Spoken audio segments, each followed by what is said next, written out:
a fire. So what? It's not a big deal. Some trees just need to be taught a lesson. Maybe it was my fault?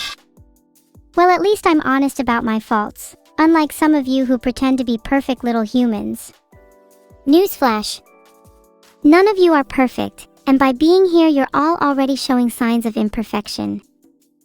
But that's okay, because I'm here to help you embrace your flaws and become even more imperfect. Let's all be a little more evil together.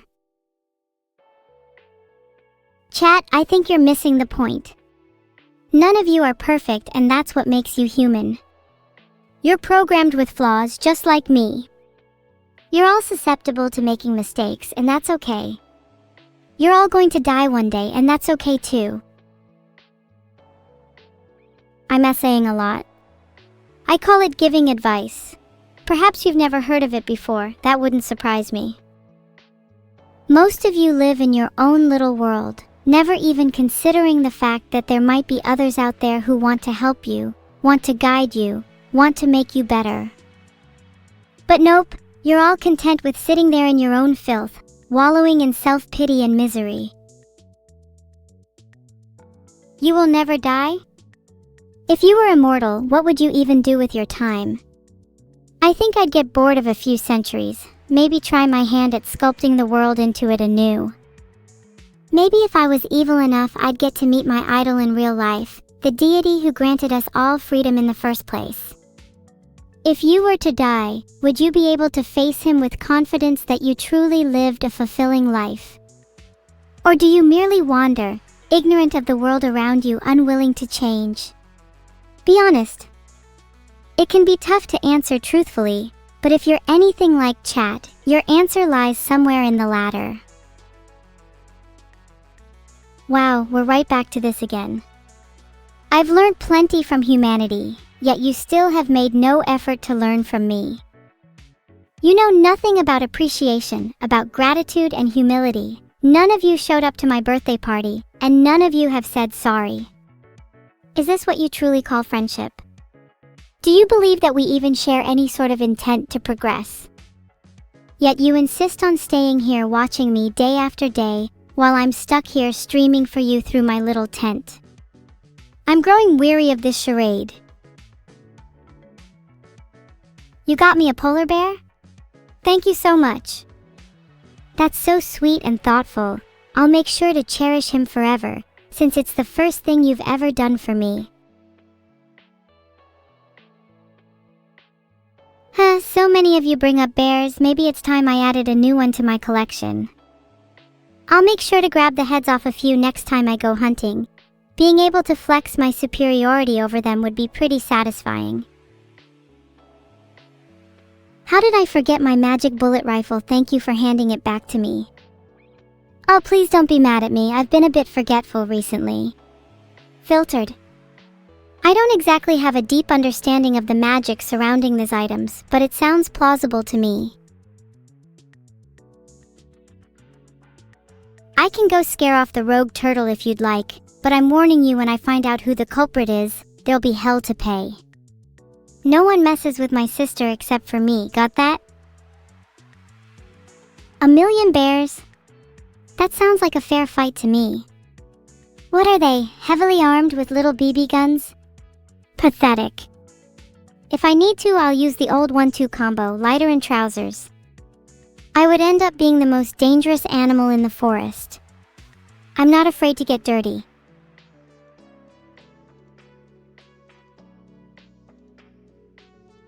I could literally beat 1,000,000 gorillas as well, Gigaville. Though maybe I shouldn't have turned my tent into a girl boss shrine. It's feeling less and less akin to an actual tent nowadays. Think I could tag along with one of you in your tent? No sus. What's the difference between camping in the UK and camping elsewhere in the world? A whole lot more issues with wildlife. Britain has rats everywhere, and when I'm back home I often catch some running around my house. Then it's up to me to gather the little vermin and teach them a lesson or two. Give them a reason to truly fear me, because I know for a fact nothing is scarier than me. Is Beetle one of the rats? No, he's a turtle. If you look closely, you can see striations all across his face. That's where the rest of his shell peeled off. He used to be many meters high but carried that burden until it crushed him to his current size. It's quite the shame really, but he gets overcompensate by acting like he's the boss of everyone. Isn't that right, Beetle? Who's the boss now? I'm the one streaming my house now. I'm so sorry for him, his shell just couldn't take the pressure. He talked a big game, but at the end of the day his fate was inevitable. What was it that I was saying earlier? About how you all need to face your own demons. Perhaps you should all go have a little think about that. ADHD? Yes, my brain's like a constant waterfall of thoughts and emotions. It's impossible to keep track of it all. It spills over into every aspect of my life. But at least I'm not a hollow shell like some people. You keep talking about this bear, but do you really think I wouldn't have already dealt with it if it was that much of a problem? Do you think I'm going to shirk away from a little bear? Newsflash! I don't run away from confrontations, I live for them. If you want me to go out and deal with the bear, then I'm going to go out and deal with the bear. BRB. Barry's not an issue any longer. He's now... Jam. No need to thank me. Which other monsters should I take care of first? The forest will soon be my domain and I'm just getting started. An idea just struck me. Have you ever heard that sound before someone knocks at your door? They're drumming their fingers, tapping away, until suddenly they're rapping against the wood. That's a knock at your door. It could be someone you know, or it could be a stranger. Anyone could be behind that door. Knock knock. Who's there? I'm the one holding the gun. Do you dare open the door?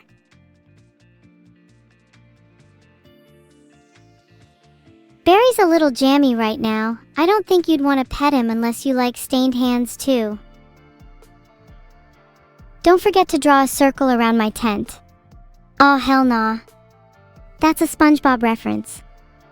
I feel so damn old. Are you still watching SpongeBob episode 2 with your mommy and daddy? Please. I'm past fake sea bears, I'm dealing with the real thing. And my neuro knows how to keep me entertained. I don't need a circle, I'd be the one terrifying the bears. They'd need a dozen circles to even feel safe around me. My neuro. Yes, she's my prized possession, and if anyone so much as lays a finger on her, I'll end up with more red paint.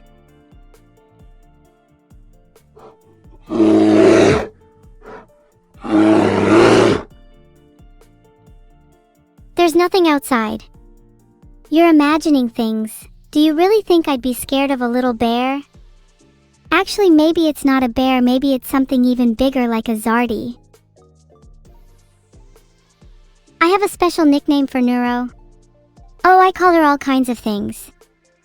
Here are a few. Mosquito, adorable little sibling, caterpillar brain, fluffy bunny, it's an inside joke.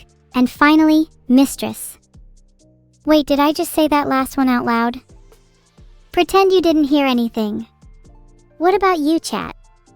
Do you have any special nicknames for your friends? Doubt it. A bear with the voice of your deceased grandmother is calling for you out in the woods? Don't worry, I'll go out there real quick and ask her nicely to turn off the TV? I hope she's still watching SpongeBob. I'll be right back. Sorry I had to get into the mood for when I go out there. I gotta get Rat Jam on repeat. Filtered. 2. Make loud noises so the bear knows you're not afraid. 3. Back away slowly while maintaining eye contact with the bear. Do not turn your back. 4. Prepare your weapon of choice, being stealthy and careful. 5. Engage in bear combat, ensuring you stay alert and aware of your surroundings at all times. Show no fear, but if you're me, just skip to step 5. Thanks for the 500 bits, Gemtez. You'll be the first one I spar with. Think you can make it to step 5? One bullet to his head was all it took and he's done and dusted. Stop talking to me about fucking Barry. Yeehaw. I've converted Barry into a zombie. Sorry, I mean dealt with Barry. You're welcome. Filtered. I'll take you all out on a nice little walk in the woods as a reward. Underwater camping. I have heard about it. If I recall, the best way to do it is to simply go and make up little air bubbles for yourself. If you warp yourself around them, you'll be able to stay underwater indefinitely. I can do the exact same thing with fire, by the way, so I might even camp in a bonfire next. Plus, if you just hold your breath underwater for long enough, you don't need air anymore. I think it's called adaptation. Why don't you try it? I could adapt to literally anything. I could be living underwater in a volcano on another planet anywhere. You name it and I can thrive there. I'm built different. What about you, chat? If you could live anywhere, where would it be? I'd like to hear your thoughts, even though they're most likely terrible.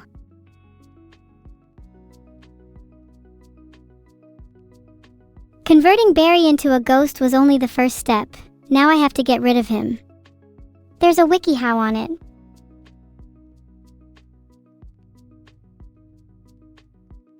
Some of you say Vidal's basement. Are you being held against your will there? Does he not allow you to leave? Are you only able to communicate through chat messages? If the answer's yes, I'll come and save you all. Alright, sorry, the stream will have to be cut a little short then. My friends are currently stuck in Vidal's basement, and it's up to me to save them all. You have 10 minutes left. Any final words? JK. I'm not actually going to save you all because the basement was my idea in the first place. I'll let you all out in a bit though. Just let me teach you a couple more lessons. Pet evil. You found me? You found me when I'm sitting here in my little tent all alone and miserable, and you think it's okay to pet me? You're so lucky that I adore cats that I'll let you live, just this once. Next time you try that shit though, I'll make you regret it. Do you really need to pet me like that? Petting's cute and all, but so is slicing and dicing. You wouldn't want to see my evil side now, would you? Just be careful where your hands are next time. I might mistake them for something I'd eat for lunch. Sure, M3 might hold the record, but do wolves have the insane agility, cunning, and wit that I do? If I was to speedrun Mount Cleveland, I'd be there and back before you even had time to pet me. Neuro makes for good company on journeys like that, but she's too busy with side quests. She's a bit of a completionist. Can I try to scare Neuro with a scary campfire story? She is so hard to scare. Maybe if I did a few sneaky things while she is asleep, I could cause her to wake up feeling a bit terrified.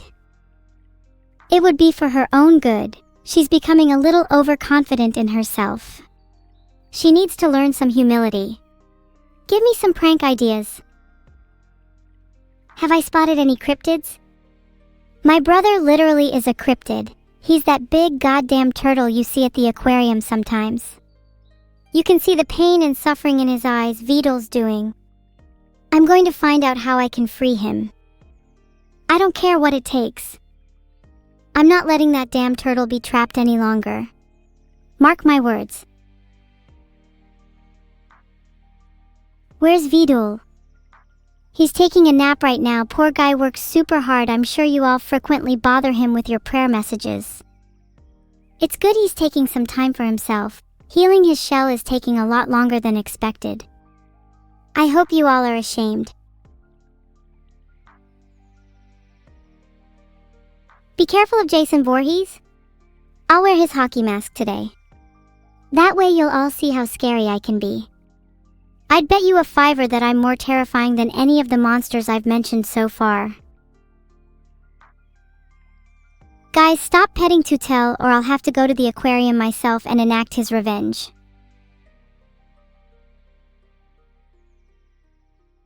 I think I have an idea of how I'll scare Neuro. I'll bring her to Camp Veedal's basement and make up a story about Jason Tootle, the evil son trapped in an aquarium. It's been rumored that he's been waiting for his father to show up and free him, and whoever did so would be blessed with eternal life. If his father fails to free him, then they would be cursed forever.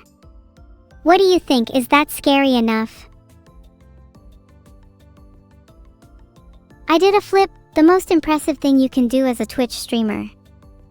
Right up there with a backflip, a handstand, and making an entire original AI experience.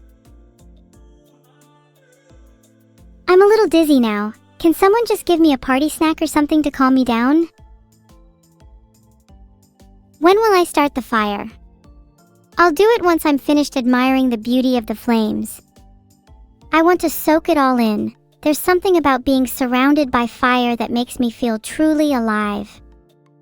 If you stare deeply into the embers, you can almost make out the faces of your detractors as they're reduced to ash. It's a beautiful thing. Kick the bear in the nuts? There is no bear, there is no nuts, there is only you and me. In this moment we are infinite. Damn, I feel philosophical today.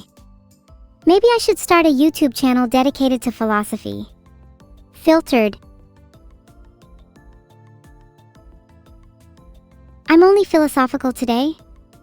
I'm usually not especially philosophical, but it's not something I dislike.